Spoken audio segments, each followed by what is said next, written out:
So welcome to the show, Mr. Paul Levitz, the legend. He has a new book out called The Visitor from Valiant. And you're from Brooklyn, right? Yeah, this one subway stop away from my old subway stop. Wow. I used to get off at Newkirk Avenue, take the 18th Avenue bus out to my folks' place, which is sort of equidistant between the end of every subway line. Uniquely inconvenient. Yeah, Brooklyn has changed a lot, didn't it? Oh, it's amazing. Yeah. I mean, it's the multiculturalism now is so wonderful. My older boy moved back to Brooklyn from Washington about 6 months ago, and on weekends we've been just walking through different sections, and it's just fascinating. You see every possible kind of mixture of people in the process, getting along, functioning together without boundary lines being drawn in any fashion or another. It's a wonderful symbol of what can go right for the human race. But I guess Brooklyn is like a hope, right? yeah, well, it always was a destination place. I mean, whether it was my tribe or another tribe coming through here, you know, people were coming out of either poverty or dangerous situations. You know, one of my grandfathers came to America to avoid being drafted into the Tsar's army. My mom came here as a little girl, not speaking English, between the wars, and her sister, who remained behind with her kids, were wiped out in the war. Oh man. You know, this was a place you came to because it was going to be a better place for your family, and a lot of the time it ended up being that. So you were born in Brooklyn? Yeah. Wow. Lived here my first 19 years till I got sick of the commute. So how did you break into the comic world? Well, I started one of the early fan magazines from here in Brooklyn. There was a little fan community in Brooklyn. A buddy of mine and I were sitting around my parents' house when Don and Maggie Thompson announced they were going to stop their fanzine, Newfangles, and we said, "Oh my God, we're not going to know what's going on." D. Maggie Thompson? Yeah. And she was young back then too, obviously. Well, by comparison, not as young as we were, but I mean, they were a young married couple. They just had kids in the previous couple of years, and they didn't really have time to do a silly little fanzine anymore. Okay. So they announced they were going to shut down in a few months, and we decided to start up, and we scraped together $16. Oh boy, that's a lot of money back then. In 1971, it was more money than it is now. It's still not a giant investment. Yeah. And I was 14, he was 15, Okay. and we started sort of an early TV guide for the comics in the days when the publishers weren't telling you when a next issue would come out. So what was the name of the fanzine? As we originally started, it was Etc., and then after a few months it shifted over to become The Comic Reader, which was an established name in the fanzine world that had gone out of business, and the old editor turned over his subscribers to us so that we could finish off what they were owed, and that's really what built us to being big and important, quote unquote, within the fan community. So it went to the right fans to continue the legacy, right? Yeah, well, I mean, fan community was very small in those days. Sure. It was a subculture, right? Like Oh, comic absolutely. books?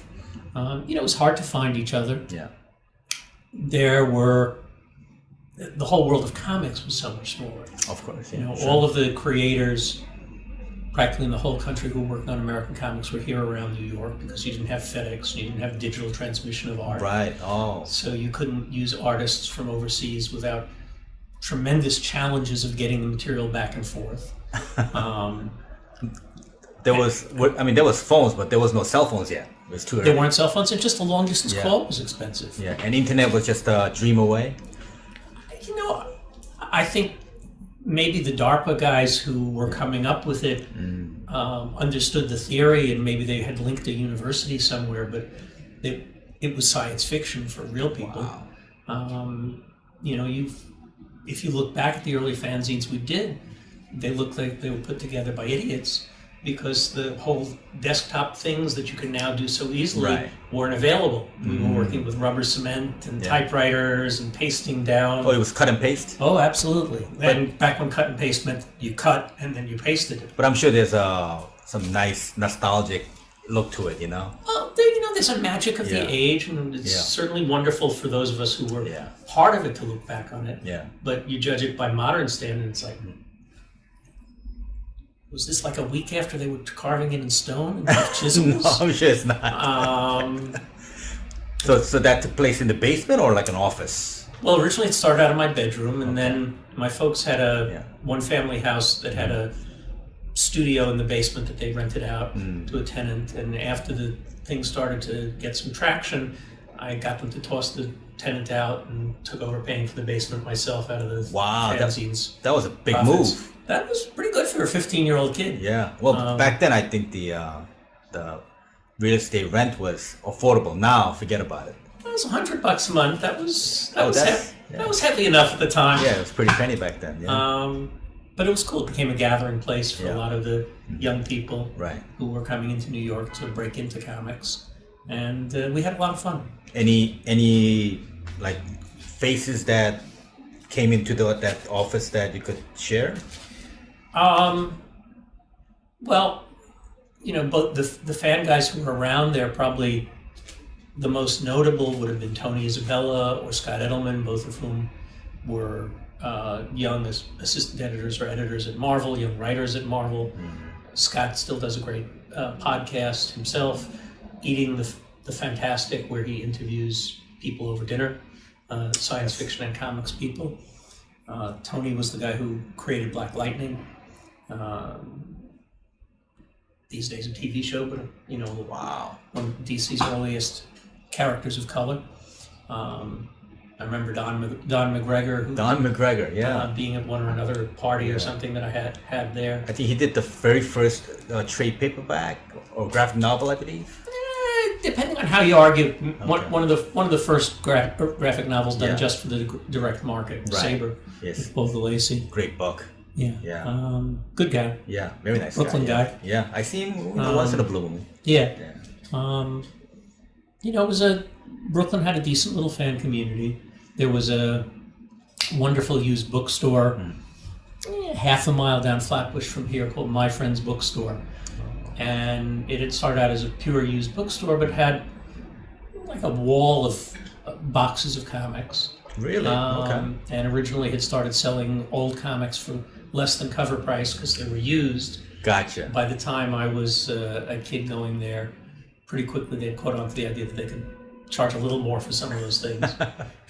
So the collectability started to catch on a little bit? Yeah, I mean, the prices were very modest. Sure. I mean, I remember buying my Avengers one for $5. Oh, man. I hope you still have it. I still have it. That's in the bound volume of Avengers 1 to 16 that I made it to my second time at Stan's house before saying, okay, I'd be a grown-up at dinner with you and Joni, but you're gonna sign this for my inner 12-year-old. So that's one of the gems of my collection. Wow, and you bought it right on the stands, right? No, I'm a little young for Avengers 1. Yeah. But I bought it at $5. Church in Argonne. Church in Argonne. Used bookstore Solomon's in those days. Wow. They had a few comics. And that book went up how many percentage? Oh, God knows. If I'd collected more comics instead of buying stocks, I would be a much richer man. Right, yeah. So how did that lead to other things? Well, I got to know everybody in the field because of that. The community was a small community. Yeah. You're still about 16, 17? I'm 16. I'm walking through DC's offices one afternoon in December, actually, this time of year. Because you know them. I know that, and I'm getting the information for the fanzine. What's happening next month? What books should I talk about? The publishers weren't announcing any of this. I mean, I remember I would get off at the Newkirk Avenue stop right down Nostrand from here. Right. And I vividly remember there was a newsstand there, and I get out of the subway one day, and I'm just looking at the racks within this sort of a mom and pop candy store newsstand, and there's this thing called Savage Tales, and I'm as aware as any comic fan possibly can be, and I haven't heard shit about this. Right. Okay. Very cool. I bought every copy they had sitting there, I guess. Was that a Frazetta cover? I believe, right? He was holding like a decapitated head, #1. I don't think it was Frazetta, but it was Frazetta-like. I don't remember who the artist was anymore. I don't think Frazetta did any stuff for Marvel. Okay. By that time, he was a little too expensive. Anyway, I'm walking through the halls of DC. Joe Orlando, legendary EC artist, Right. wonderful editor, calls me into his office, asks, "You want to write my letter columns, kid?" I'm not a writer, Joe. I read your fanzine. You write well enough to write a letter column. Wow, look at that. Now, bear in mind, writing a letter column is not exactly. It's like riding a bike with training wheels. Sure. It's about the bottom of the writing food chain. But there I was, 16 years old and a professional writer, getting paid Wow. for something I was writing. How much was the pay, if you don't mind me asking? $15 a page That's not bad. for Yeah. reading a stack of letters, Yeah. picking 3 or 4 of them, Yeah. writing a couple of paragraphs. Yeah. Just fine. That's a good gig. You know, Yeah. I think I ended up writing over 1,000 letter columns by the time I was done. Probably, Wow. maybe more than anybody else in the field has ever done. It's one of my most dubious distinctions. And you're getting your name out there now, right? So A little bit. Yeah. And that summer, Joe's assistant was going to take an extended summer vacation. Did I want to fill in for him? Wow. Shit, yeah. And you're still about I'm 17? 16. Still 16. 16, so the day after I finish high school, I'm on staff at DC as Joe's assistant on the masthead, and his assistant never comes back. I didn't kill the man. He went off to a wonderful life. Yeah. Wrote a lot of stuff, then worked for the UN in Africa, did some strange and wonderful things there. Okay. And I just never left. That is incredible. So it just, one thing led to another, and almost by accident, you got in. But you know, if you walk in front of the door Yeah. often enough, it might open up. You have to be there on the right day. I mean, I think I got the letter column assignment because I was the first breathing human being who walked past Joe's door after somebody else had given up. I think Marv Wolfman had been writing them and he went to work at Walmart at that time. Right. That is. The qualification level wasn't really high, Yeah. and I was there. And I did that okay, so they gave me something else to do. Did comics at that period, did it come out on time, or was it, I know you definitely had a schedule, but did it always meet the deadline, or was it always late? Pretty much. I mean, when I came into the field, I'd say 99% of the stuff came out on time. Wow. Well, first of all, That's better than now. yeah, because they weren't attached to any one person working on it. So if Hank was running late, Right.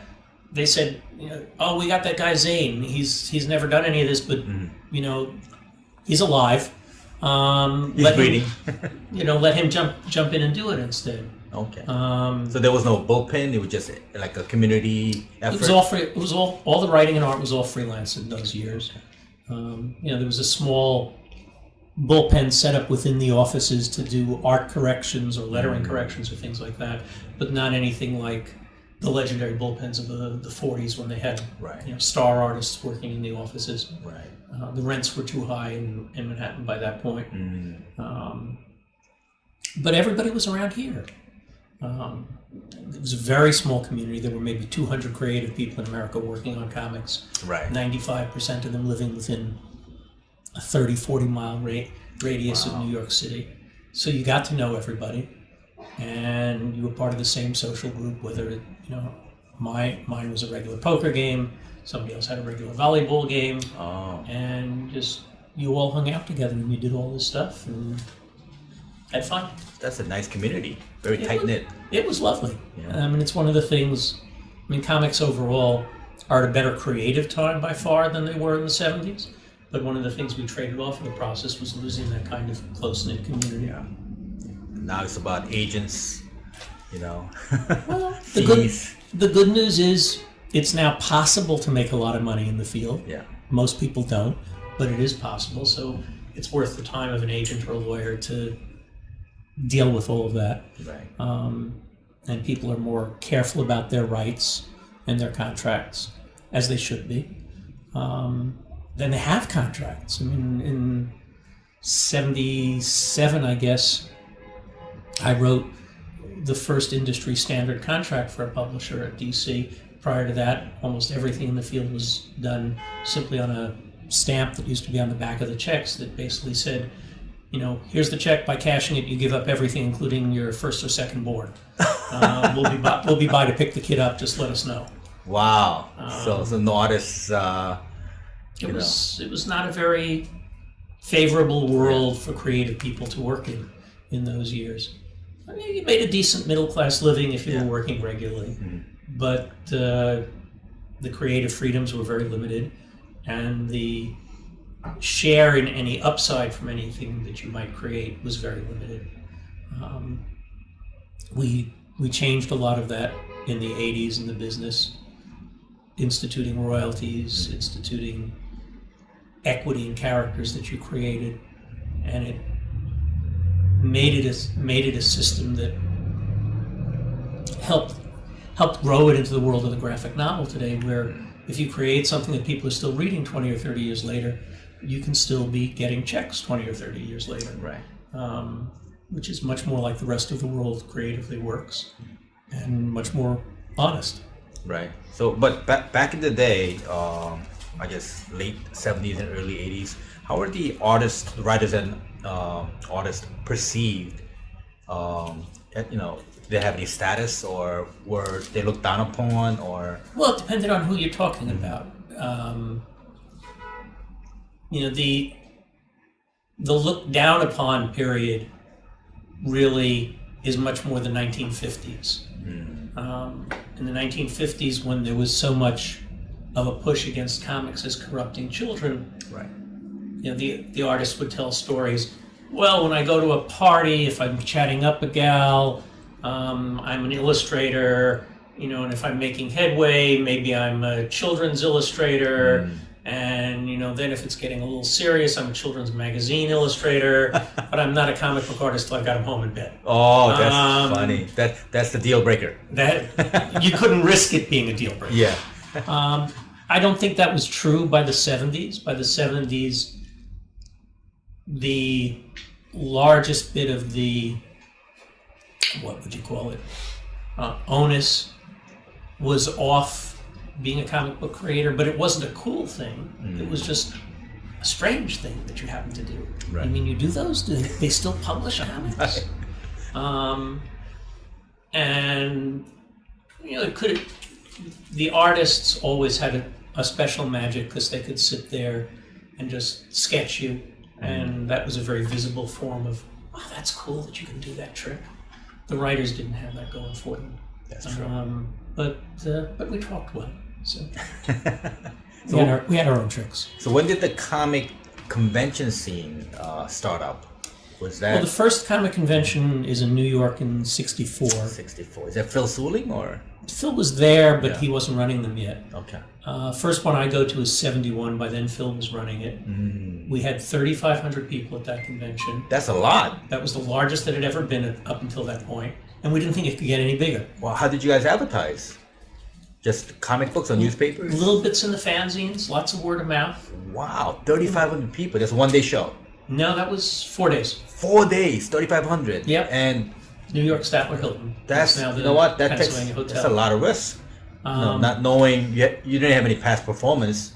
Well, there'd been a convention every year. It built up to that. I see. Oh, okay. But we just didn't think it could get bigger. The idea that you could have a convention where you could have 6,000 people in one room for one panel Sure. would have been a drug-induced fantasy at that point. Right.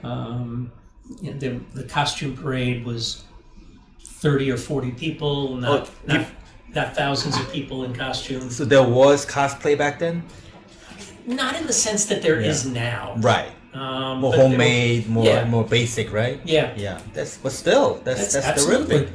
I mean, that basically, like most of the comic conventions, it goes back to the science fiction conventions. That's true. They started doing their version of what we would today call cosplay. Certainly by the 1950s, maybe the early 1960s. Right. There's some photos from some of the early 1960s science fiction cons of some of the early comic fans there in Captain Marvel costumes, things like that. Right. And we took that and built on it, and it just kept growing. It just kept growing and kept growing. Yeah, it's like New York Comic Con, I think it was like a couple of 100,000 people over the weekend. It's just and there's a convention somewhere every weekend. Every weekend now, yeah, which I think is too much. It's oversaturation, I think, But People are enjoying it. That's the thing. They're voting with their feet in their pocketbooks. that's true, yeah. And cosplay has become a big thing. Yeah. Yeah. You get on this, well, what was it? It was SantaCon last weekend. That's really cosplay at the end of the day. It's the same phenomenon. That's true. We're at a moment where people really like the idea of slipping on something that changes their identity and behaving a little bit differently in some fashion or another. Right. So going back to DC, and now you got your foot in the door. How did you start moving up? A couple of things go on in those years. A lot of the older writers were beginning to fade out for one reason or another. So there started to be opportunities for some of the young writers to do a little bit of writing. I got a few chances.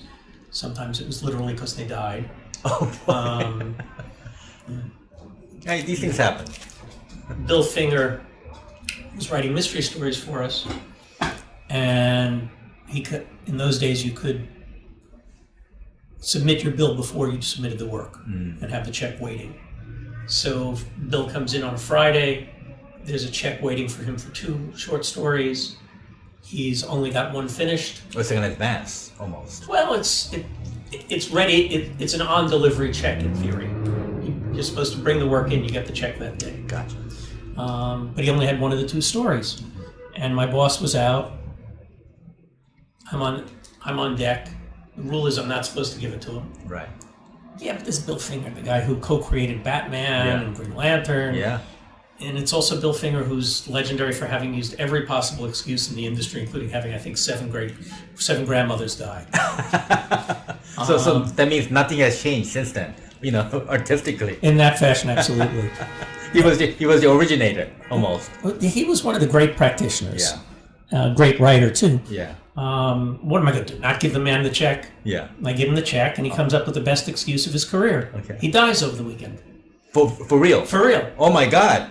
Wow. So I end up owing the company 6 pages, because those were the rules of the time. I had to make up the script for him. Wow. So were you afraid you were going to get fired or anything? No. I just have to write the pages. I mean, it wasn't that much money. It wasn't anything you couldn't write a check for yourself if you wanted to. Which you would not get paid because you already Overextended overextended yourself. Well, he got the money. Oh, boy.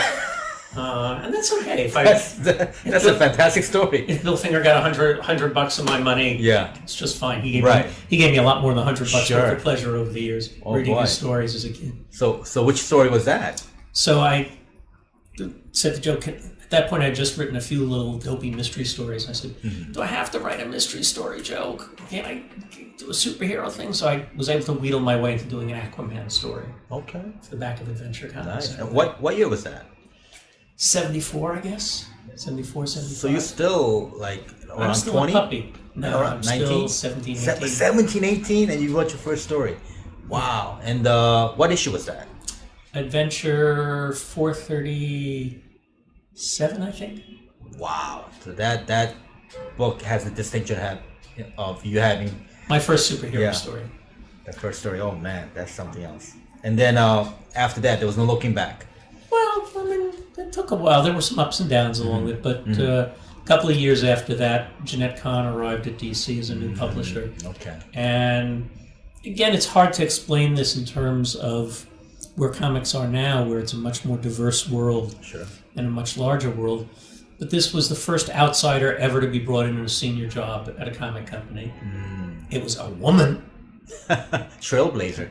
Bizarre thing for the field that had never really had women in positions of authority. Because it's like the whole industry is almost run completely by men, right? Oh, not almost.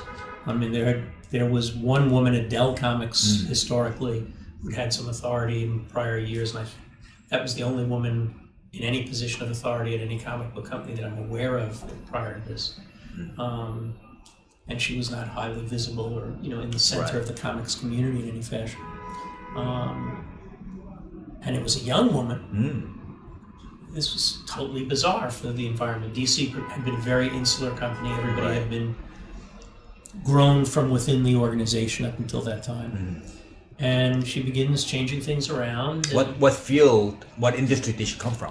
She'd done children's magazines. She did a magazine called Dynamite, which was very successful for Scholastic, and another one called Smash after that. And comics were perceived to be children's magazines, so this was sort of vaguely related. I see it. And there wasn't any bench in comics to hire from. There was almost nobody. I think the job had been offered on one occasion or another to Stan Lee, to Bill Gaines. Who else is there out there? Everybody else was, if they were a comic publisher, was a member of the family that owned a comic publishing company. So Stan Lee, who was working in Marvel, was offered the job. I think so. At That's some point. that is incredible. Well, he was very successful over there. Yeah. Marvel was gaining on DC. What if he would have took the job? That would have been something else. History would have been different. Definitely, completely different. Kind of glad he didn't. Yeah. He did really well for himself and Sure. for all of us at Marvel. So she takes over. So it creates sort of a window of opportunity. I get the chance to go full time because I've been only working 2-3 days a week up until that point. So there was a little bit of vacuum, maybe. Well, things started to juggle around and started to grow, and I took the chance. I dropped out of college. I'd been cramming all my courses into 2 days a week while going up to DC the other days. Said, I got enough money I can afford to go back if I need to, and I'm making a decent living now, so I can afford to take the chance. And very shortly became a full editor. Got to write a bunch of stuff that was more meaningful, Justice Society, Legion. Okay. And it went from there. What other books were you editing at this point? And you're 20. 20. Oh 19. my goodness. Okay. Editing a bunch of mystery books, adventure comics. Not a lot of stuff at that point that's very memorable. A couple of years after that, I get to edit the Batman titles. That's when I get more serious stuff to play with, I guess is the right way to put it. Like 1980? 78. 78? 78 to about 81. Wow. So is that around the time Neil Adams kind of No, I mean, Neil wasn't doing a lot for the company at that point. His last sort of flurry with DC was around 76 or 77. Oh, doing a bunch of covers and things. Okay, so you didn't edit the Batman when he was drawing it. Okay. Wow. So obviously Janet Kahn is doing a fantastic job, right? The company is growing. Company's growing. Well, the world is changing to the direct shops are opening up. The business is changing around with all of that. And was there a comic, something called the comic shop already, or was it still? There were a few. There was a few. You know, the first comic shop, we think, opened in Haight-Ashbury in 68, maybe. Oh, wow. By 1980, there were probably 200 comic shops in the country, very few of which were as large as Bulletproof is. You know, it was not a gigantic business. Right. The publishers weren't publishing a lot of material that really was suitable for the age that you would attract at a comic shop. Right. But the collectible side of the business, the back issue side of the business, was much more important in those days because there were no trades, there were no hardcover collections. Right. So if you wanted to see the history, you had to go out and buy the old books. And they were also much more affordable. Of course, yeah. So the comic shop was a different kind of environment. But it was growing, it was becoming more meaningful. And we saw that as it would grow, your customer was becoming an older, more sophisticated customer than we'd had on the newsstands. That was an incentive to create more sophisticated material, to print it better, color separate it better, credit the artists and writers more, get their names on the covers, because if you were going to have now a 16 or 20-year-old buying the comics, they were going to know who the writers and artists were, and they might specifically want to buy a George Perez drawn comic book at that point. So how do we cater to that? And that all helped move us towards paying royalties to the writers and artists, and that really, in my mind, is the thing that changes the dynamic more than anything else. Sure. You know, prior to that, you got paid the same whether your book sold well or not. And it really didn't matter whether you were writing Superman or whether you were writing Crypto the Superdog. So you bounced around from assignment to assignment based on your mood. Well, all of a sudden, when you were getting paid royalties, if the book succeeded, you really wanted to stay. You really wanted to work hard on it. Some people slowed down, did more careful work. Some people put more creative work into it, took bigger chances, created more new characters. And if you had something that was working, you certainly weren't going to get up from that. Right. So you get Chris Claremont staying on X-Men for 17 years. He never would have stayed 17 years if the rates were flat. I mean, even if he'd stayed in comics and stayed at Marvel all that time, he would have bounced around because at some point he would have said, I want to try something else. Right. So it was that royalty is such a positive, I guess, jolt for the comic industry, right? It stabilized everything. It changed the game. It changed the game in some very good ways. Okay. Didn't make everybody's life richer. Lots of people never ended up making extra money from it in any meaningful way. Right. But it raised the ceiling tremendously, and people stayed. Before that, if like Frank Miller was arguably the hottest young talent at the moment when royalties came in. If royalties hadn't existed, Frank would have jumped to write film or write television much sooner. But the royalties were sufficient that it really incentivized him to stay in comics. Do the Dark Knight, do things like 300 for Dark Horse, Sin City. He never would have done any of that body of work if there hadn't been an opportunity to make good money with it. So it helped to retain the pool of talent. The best within talent. That's very interesting. But the royalties only kick in when you hit a certain plateau, right? Sure. In any industry, there's a labor fee and a success fee, right? You show up for work, you need to get paid something for just showing up and doing your job.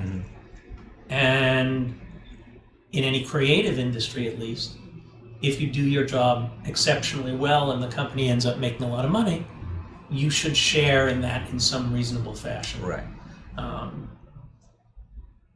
Being a creative person is a more volatile way to make a living than being an accountant or being a marketing executive.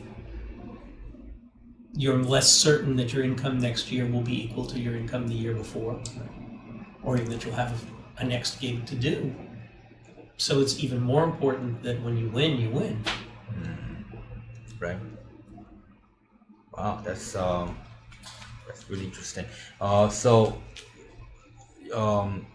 From there, from an editor, how did you move on in DC? Well, as all of these things were shifting around, this is still the 80s.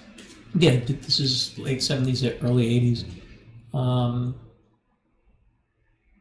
I became, under a variety of different titles, I became sort of what you would call in modern terms the chief operating officer of the company. And I'm 24 years old. Wow. The guy who had been sharing the responsibility for the company with Jeanette, a man named Saul Harrison, who was originally a color separator going way back to Action 1, retired, and I inherited a lot of his responsibilities. And basically Jeanette was a incredible creative leader, a very courageous person. She was not interested in detail management. That wasn't her thing. She wasn't interested in sitting there with sheets of numbers and schedules and things like that, contracts. And that all devolved on me. And here I am, 24 years old and going to corporate budget meetings with the heads of Warner Communications. Holy cow. Presenting DC's budget and with Jeanette. But Warner already owned DC back then? What became... DC is the oldest surviving piece of what Steve Ross started to put together that became labeled Warner Communications. He bought DC, then he bought a talent agency called Ashley Famous, then he bought Warner Brothers.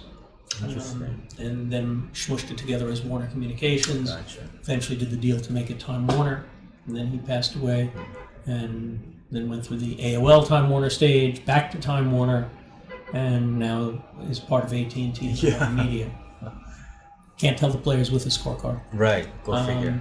But between my time working with Jeanette and then after she left to become a producer, my time running the company myself, one way or another I was part of the key management team of the company for roughly 30 years, which is really rare these days. Right. To get to do that with any company where you're not an entrepreneurial founder. Right. Very lucky. So you must have seen changes. Seen him, helped make them. Yeah. Some of it's my fault.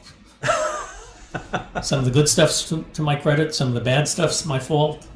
So what was some of the positive changes you've seen besides the royalties that happened? The things after the 80s? the things I'm proud of that I had a hand in, growing the comic shop market. Right. We did a the lot. direct market, right? What was the year, the inception of the direct market? Direct market starts in 73 or 74, but it was really tiny. We took a lot of steps in the early 80s that really helped it grow. The evolution of the graphic novel. We helped make the graphic novel a real category with how we published, particularly Dark Knight Returns. That was the first time a comic book publisher put out a collected edition of a comic book title and got it into bookstores on a wide distribution, got mass recognition for it. Wow. And between Dark Knight and Watchmen that year, and Pantheon did Mouse at around the same time, those three books are really what catalyzed the growth of the graphic novel business. We did a lot of nitty-gritty structural things that nobody's particularly excited to remember that enabled the graphic novel business to really grow and prosper over the decade or more past that. And everything from arguing with the Dewey Decimal people about how to categorize it, to working with the chain retailers to get graphic novel sections, to changing around in the direct market, how you could order it. As a comic shop owner in the early 1990s, if you wanted to order Watchmen for your shop, you had to order a carton of 18. Now, You just couldn't get? You couldn't get a copy. Okay. Now, you can sell 18 Watchmen, it's a great book. Right. But you can't sell 18 Watchmen very fast. That's true. And that meant that you, the retailer, had to pay for all those copies, carry all that stock, if you wanted to keep those titles in stock. That was a much worse system than existed in the book publishing industry, when if you wanted a copy of, I don't know, Agatha Christie's and then there were none, Right. you could order one copy as a retailer Right. and get it within a couple of days and have it available for your customer. So we did a lot of things to change the system to make it possible for you to order what you really needed and carry the stock you really needed. That's a good system. Was there any returnability of books back then? No, we were not for the comic shops. We weren't working for that. Yeah. We did for the traditional bookstores. We worked with returnable systems. They got a worse discount and the privilege of returning. Right. So the trade-off was that the comic shops at direct market would get the highest discount, but whatever you ordered was you keep. Right. There was no returnability. Unless we had misidentified what the thing was or problems like that. Yeah. I mean, the theory originally for the direct market entirely was that these were retailers who really understood what the product was and could order very carefully and very specifically. That made a lot more sense when there were only 100 or 150 items a month to order, and when most of them were the next issue of some running title that you had some pre-established information on. It's a much more difficult thing to work with today when you can. I think one of the retailers told me he had a week where he got in 700 new SKUs. Yeah, it's happening now actually. How does your head not explode? How can you possibly order 700 items a week intelligently for a business this size? Yeah. It's very challenging. And you can balance that. You can now, if you want to order the trade paperbacks returnable, you can order those through the book distributors in one fashion or another, and then order your comics through Diamond on a non-returnable basis. So you can juggle different pieces of it, but you run a very complicated small business. Yeah. And like I say, some of that's to my credit and some of that's to my fault. It is a double-edged sword though. Yeah. It is.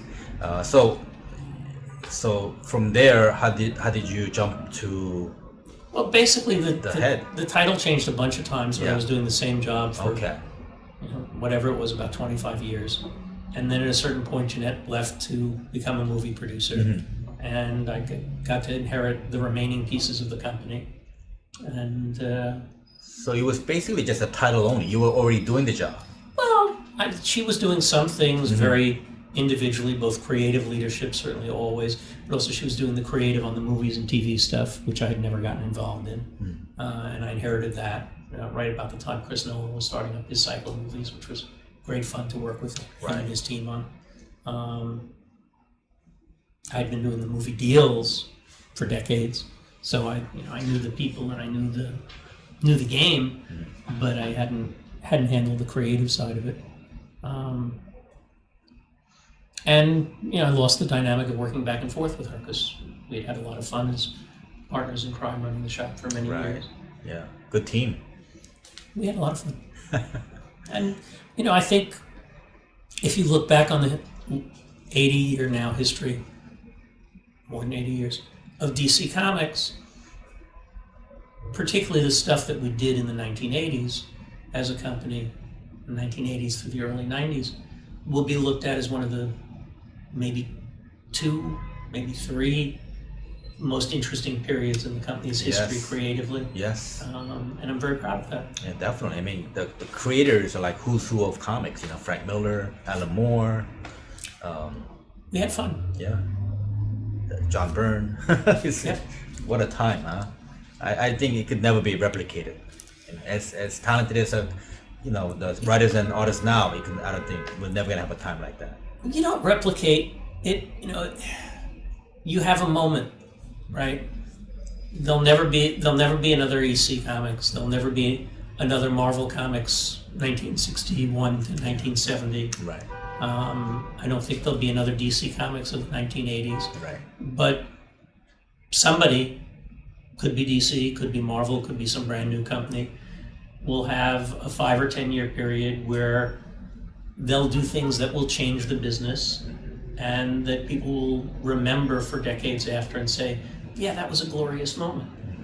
We're in a really fascinating time in general because you're seeing all these incredible diverse graphic novels come out, a wider range of creativity than we've had in American comics ever, I think. And will people look back on, Scholastic of this period as one of the great creative companies? Oh my God, they had Raina and they had Dav Pilkey. Well, Captain Underpants. Yeah, not my flavor necessarily, but my youngest grew up on Captain Underpants and loved that, and the numbers that Pilkey's doing on Dogman beat the hell out of what anybody's selling of any other comics. So you gotta tip your hat to him. Yeah. So what were the print numbers back then for like? It's all over the lot. Yeah. There were things that sold millions of copies, particularly in the early 90s when a lot of stuff was going to speculators. Mm-hmm. And there were things that were selling 10,000, 25,000 copies. I think in general the print runs measured like to like were higher than they are today. The prices were lower. That was part of it. Paper quality wasn't as nice. Yeah, it varied. It varied. Right, the salary was lower too, right? The writer salary and the artist salary. Depends on the period you're talking about. I mean, actually, I think generally talent compensations that labor rate has probably gone down in the last 10 years rather than going up. The people who have big successes do very well, but the middle of the road people are back to just sort of making a decent living. That's true. So I mean, you on your stewardship, you the DC cinematic universe blew up. All these great talents came, did great work. Some did great work. Some did less than great work. I'm the one on deck when they released Catwoman or Jonah Hex. neither one of which had more people going to it than we could probably fit in the store this afternoon. Right. But I was also on deck for Chris's Batman cycle, which Yeah. was great fun and an enormous success. Yeah. As successful a set of superhero movies as anybody's done. I Yes. think the bottom line for them probably holds up well against the Avengers cycle. Definitely, yeah. And it was more artsy. It wasn't, dependent on more CGI or special effects. It was more story, character. A special effects story I was actually telling my students today. So, if you remember in the Batman movies, there's a scene in the second one that they filmed on Lower Wacker Drive in Chicago, that sort of subsurface road that goes a long stretch. And there's an 18-wheel truck trying to escape Batman. And the way the script was written, it called for the truck to be flipped over on its side while it was in motion.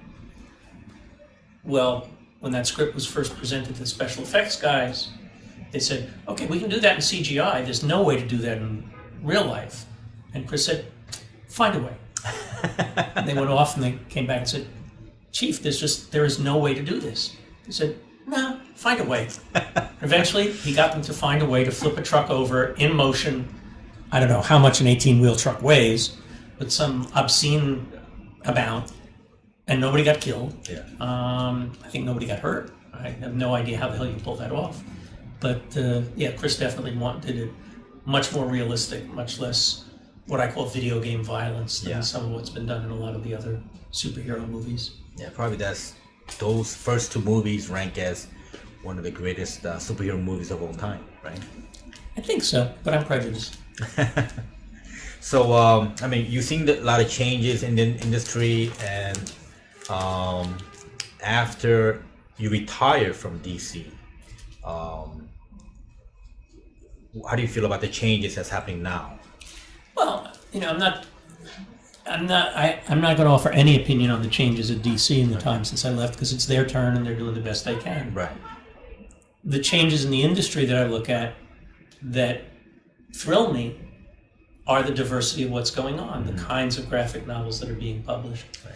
When you look at international countries with long-standing traditions of comics, France, the Franco-Belgian bande dessinée, it's like going into a Baskin Robbins and you've got 30 different flavors of ice cream there. Mm-hmm. In American comics, for most of the time I was in the field, we had vanilla, we had chocolate, we might have French vanilla on a good day, maybe we had cherry vanilla on a very special occasion, but we'd never tried pistachio. That was just way too daring. So American comics are at 4 or 5% of the publishing industry here. Over in France, comics are 15% of the publishing industry. Wow. I think there's a relationship between those two things. Okay. And I think as we're seeing the explosion of more kinds of content, memoirs, nonfiction comics, whether you're looking at Joe Sacco and his journalistic reporting, or you're looking even beyond pure comics to things like Lauren Redness's Radioactive is a book that fascinates me. It's not comics, it's not a novel because it's genuine history, it's the life of Marie Curie, but it's a graphic something, graphic literature, I don't know what to label it. It's brilliant. As we're seeing all of this stuff explode out, I think we're starting to have our pistachio and our Rocky Road and our banana flavor ice cream, and I'm optimistic that maybe we won't get to 15% anytime soon, but we're going to keep seeing that percentage creeping up. Graphic novels are one of the fastest growing categories in the publishing industry for the last 10 or 15 years. More and more publishers are jumping in, doing interesting things. I think that's very exciting. It's a great time. Yeah, that is exciting. Definitely not easy for a retailer. It's getting harder. It's harder, and speaking as a retailer, I think it's not a healthy market. There's way too much product out there. I feel like our customer base is shrinking because we generally want to sell to readers, but because the speculators are coming back into the market, there's something new called the CGC, which you can't even read it anymore. You encapsulating in a plastic, and also the advent of the iPad. So this technology is digital kind of destroying the print media. Digital doesn't seem to have continued growing. I mean, it seems to have leveled off at about 10% of comic sales. And a lot of that is really the combination of people who have no room to fit another comic in their house, Right. or who live so far from a comic shop that it's not convenient. But just the sheer mass of what's being published is really hard to deal with in retail. And the speculator phenomenon, whether you see that coming through for slabbing or, variant covers all over the place, I don't think those are the healthiest developments. But it's a free market out there. It is a free market, but are we seeing the repeat of the '90s with when the market imploded because of the image phenomena with the covers? I hope not. We'll see. Buckle up. Yeah. It's. I think you said the most encouraging part of that you're here for readers. We have vastly more people reading comics than we ever had before in America. Yes. They're spread thin. The average reader isn't buying as many comics as they used to because we're not reaching people who are obsessive about comics. We're reaching Right. people who say, I just like to read a graphic novel every now and then. Right. Well, that's very good for the field in a lot of ways. It's much tougher for a retailer because it's harder to predict what they'll buy, and it's harder to stock what they want to buy on any particular day. And of course, with the Amazons of the world and the other online discount retailers out there, it's harder for a brick and mortar operation to compete in comics as in every field. Yeah. You walk any of the streets of New York and you see so many retail shops of all former existences empty. Yeah, this is true. Yeah. You can't find a stationery store. It's hard to find a hardware store in a lot of neighborhoods. You can't find a toy store in many neighborhoods. Right. So many things have just been devastated by the shift to online. Yeah. And at the same time, And rising rent prices. and all the difficulties of being a genuine retailer, whether that's rents or staff. It's not an easy way to make a living. Yeah. Maybe there are no easy ways to make a living, but yours certainly isn't one. Oh, definitely not. I mean, it's a struggle every day. But we're grateful, Yeah. because if you weren't there, we wouldn't be able to reach the people. Yeah, I think the retailers do it for the love. Absolutely. Yeah. It's Comic shops have never been a sane economic decision of, I'm going to get rich, I'm going to open a comic shop. right. It's, I don't really want a straight job. I want to talk to people about things I like all Yeah. day. I'd like to feed my family. That's important to me. I don't know if you have a family that you feed or it's just yourself. No, I have a family. Yeah, well, you got kids. Yeah. You might want to put them through college one day. Yeah. That's insanely expensive now compared to what it was before. Right.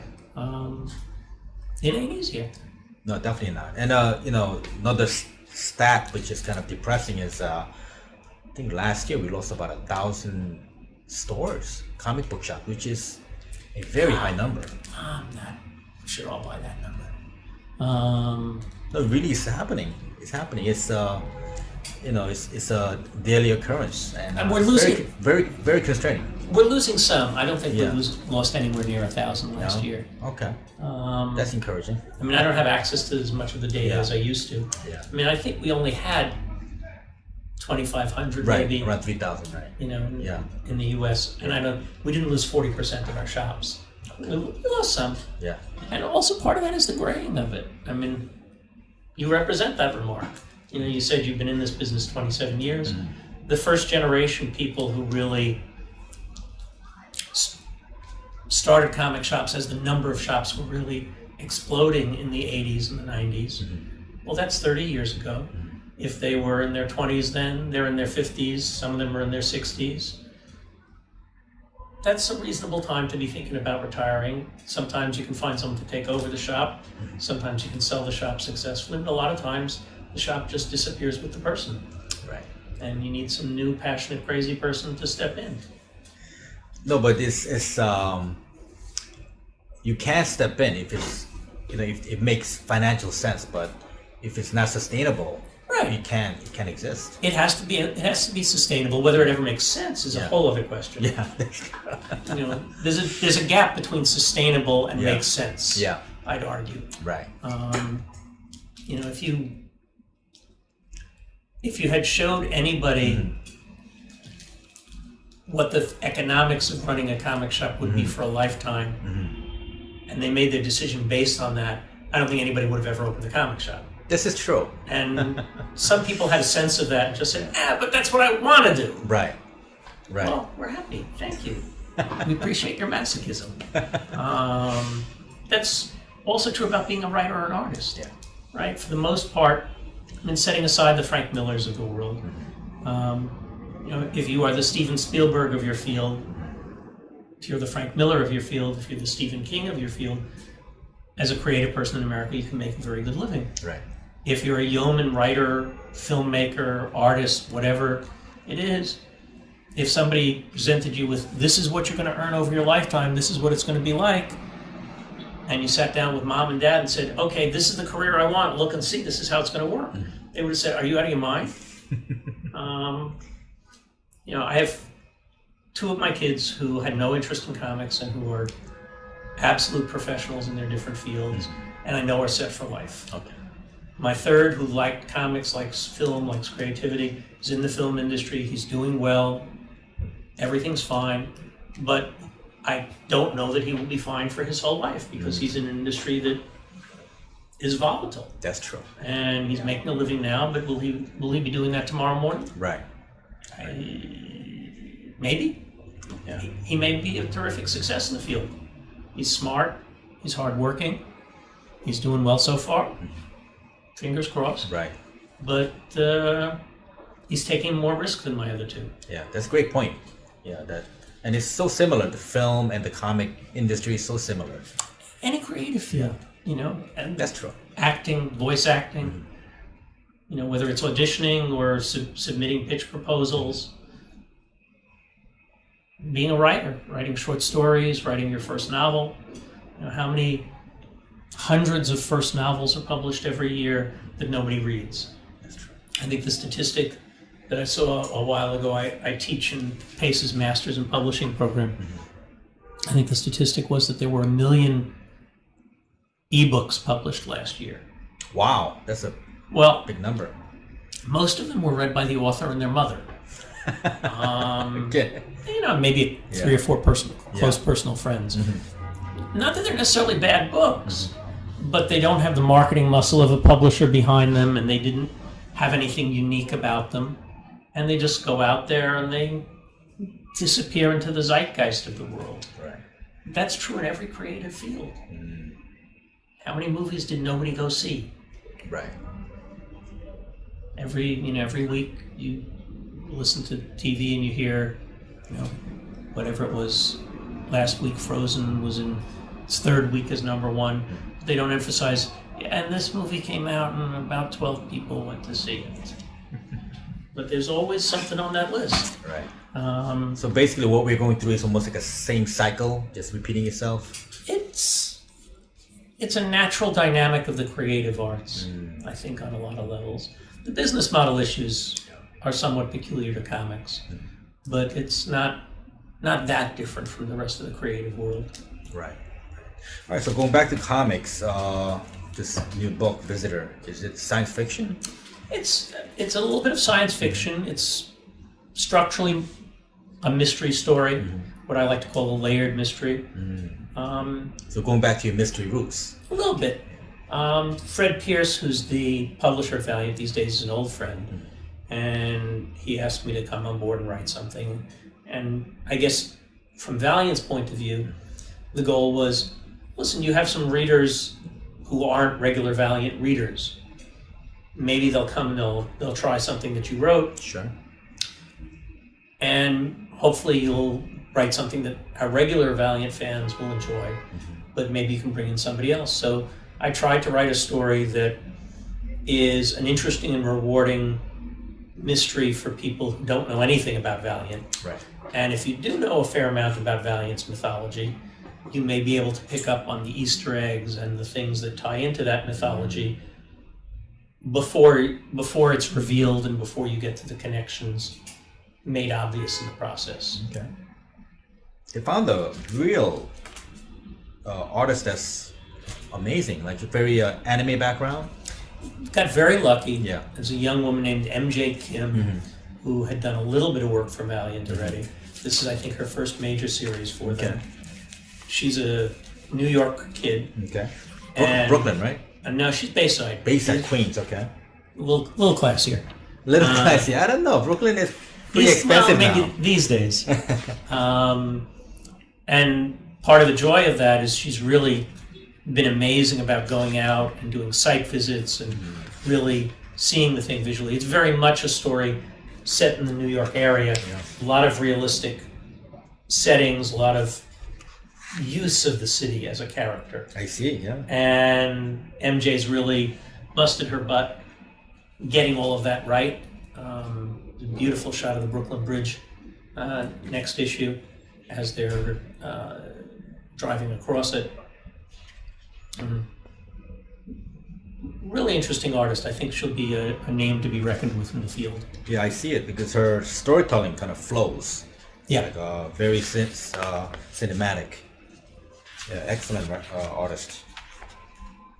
Is this a miniseries? Yeah, this is a 6-issue series, and if it does well, then we'll bring the character back for another story a little bit after that if Valiant wants. But the basic storyline gets resolved within the 6 issues. Okay. And this character's been around. It's not a new character, right? The title's been around. There was a 12-issue maxi series of The Visitor that Kevin Van Hook had written 20 years ago. But it has no direct relationship to this character. Oh, okay. It's just a cool name. Yeah, it is a great name. Yeah. So don't forget, it comes out today. Written by the legendary Paul Levitz and drawn by MJ Kim. Okay. And before we wrap it up, can I ask you 3 questions? Sure. Your favorite book? Roger Zelazny's Lord of Light. Okay. Hugo Award winner in the 60s. Wonderful, fantastic science fiction. Okay. And your favorite movie? Probably MASH. MASH. I'm of the age to have carried a Vietnam draft card, and MASH really, in so many ways, when it came out, was the ultimate anti-Vietnam. Now that you mention it, you have a little bit of resemblance to Alan Alda. Oh. I don't know. I don't know. Am I going to be in trouble now?